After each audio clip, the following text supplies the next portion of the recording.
Oi, boa tarde. Você está assistindo ao canal Fã. Eu sou a Tiara. Eu sou a Daniela.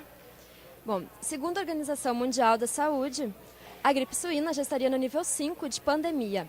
Isso numa escala que vai de 1 a 6. No total, são registrados oficialmente 7 mortes, todas no México, à exceção dos Estados Unidos, onde uma criança mexicana teria morrido. Especula-se que existam 200 pessoas infectadas pelo vírus. A doença tem sido manchete de todos os veículos de comunicação na última semana. A doença, a gripe suína é uma doença respiratória de porcos causada pelo vírus influenza tipo A. Mutações fazem com que esse vírus ganhe a capacidade de afetar humanos, como que está acontecendo agora. Para falar com a gente sobre a cobertura midiática da gripe suína, a gente está com o professor Jacques Weinberg, professor da FAMECOS e doutor em comunicação pela USP. Boa noite. Boa noite, prazer estar aqui. Prazer a gente também estar aqui com o senhor. E qual a leitura que o senhor faz da cobertura midiática da gripe suína? Bem, nós estamos no início dessa cobertura. O grande momento da imprensa, em geral, são esses momentos de crise.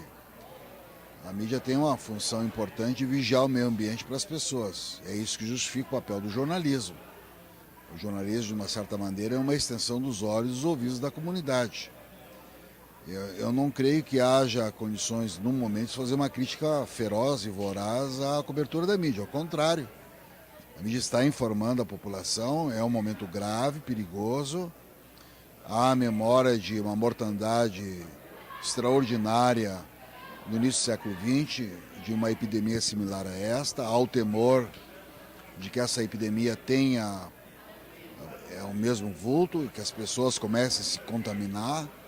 E é importante que a imprensa faça seu papel nesse momento, de ser um grande divulgador, informar a população como se comportar. E a gente sabe que nesses momentos as pessoas têm curiosidade, estão atentas, elas querem se informar e a mídia tem que prover as informações de prevenção a uma doença que é grave e que pode contaminar multidões do mundo todo.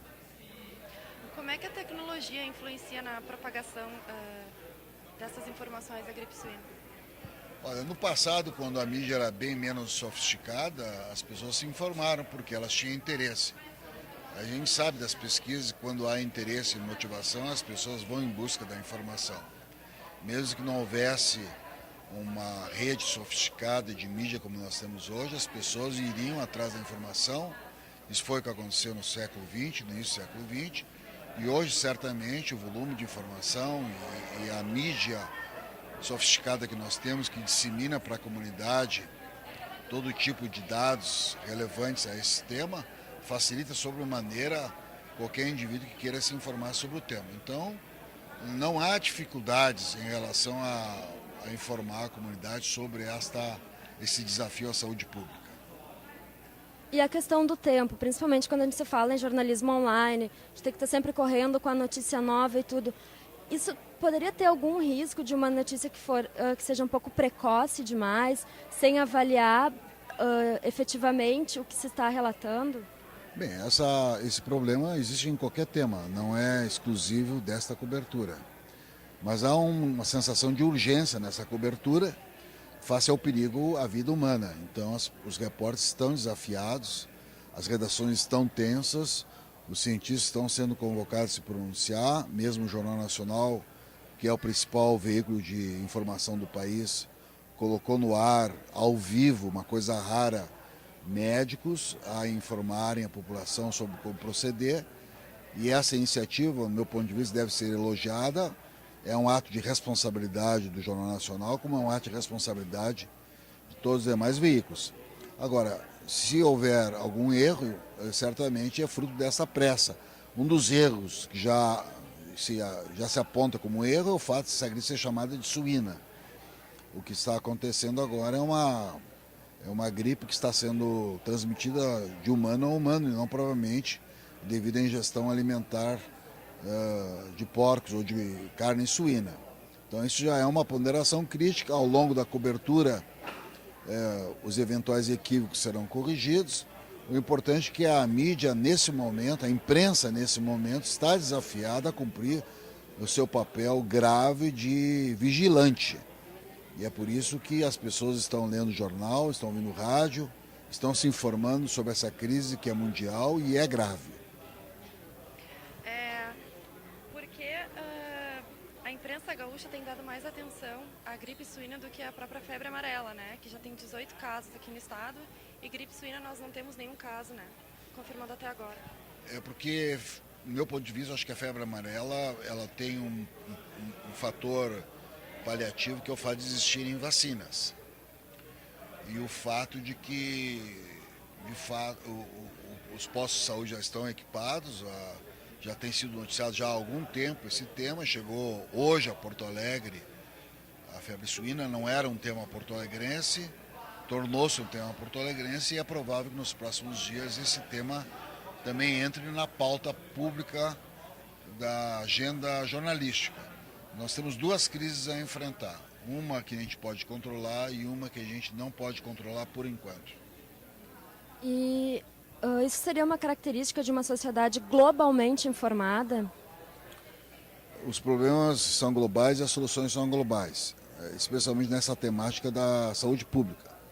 Saúde pública é um tema que envolve comunicação, porque a gente só pode prevenir epidemias ou pandemias com informação. Então há uma intensa e íntima relação entre comunicação de massa e saúde pública. Já é antiga essa relação. Então os jornalistas têm que se aliar nesse momento aos cientistas para informarem a população. A solução para um problema global também é global, muito embora a ação seja local. Nós vamos precisar tomar medidas locais que impeçam este vírus se propagar. Então, é assim que tem ocorrido. Já a contaminação mundial é pelo fato dos humanos estarem se contaminando mutuamente. Todas as comunidades estão desafiadas a tomarem medidas preventivas no sentido de evitar que essa crise se aprofunde.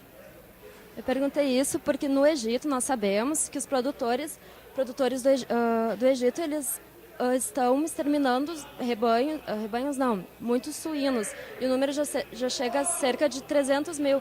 Quando se sabe que a doença ela passa de humanos para humanos, não do contato ou do consumo com a carne suína. Isso poderia ser algum reflexo de algum tipo de temor mundial que estaria chegando por aí?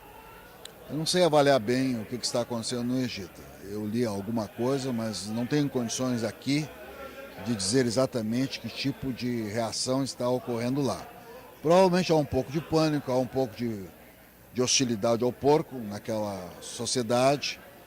Talvez já se aproveite da oportunidade para exterminar o rebanho desse tipo de animal, mas é provável que haja aqui acolá algum pânico, que eu não sei se é o caso do Egito. A gente tem que tomar cuidado com o pânico, porque pânico é uma ação em cadeia que leva muitas vezes à irracionalidade. Nós temos que pensar, raciocinar e tomar medidas educativas corretas, capazes de evitar que esta crise se aprofunde. Nós já tivemos na história, vamos dizer assim, alarmes como o ebola e também a gripe aviária. Seria motivo de tanta preocupação assim, ou como é que a senhora acha que a mídia está encarando isso? O alerta não é nosso, o alerta não é brasileiro, não é gaúcho, não é fruto de uma agenda escandalosa ou panfletária da imprensa. O alerta da Organização Mundial de Saúde foi criada no âmbito da ONU exatamente com esta missão de controlar epidemias, porque as epidemias elas são globais. Nós estamos no nível 4, aparentemente passaremos ao nível 5. Então já foi anunciado agora à tarde, passamos ao nível 5. E esta é uma medida grave e que demanda ação. Então é disso que se trata. Então tá, professor, muito obrigada pela participação. E agora Sina e Mix.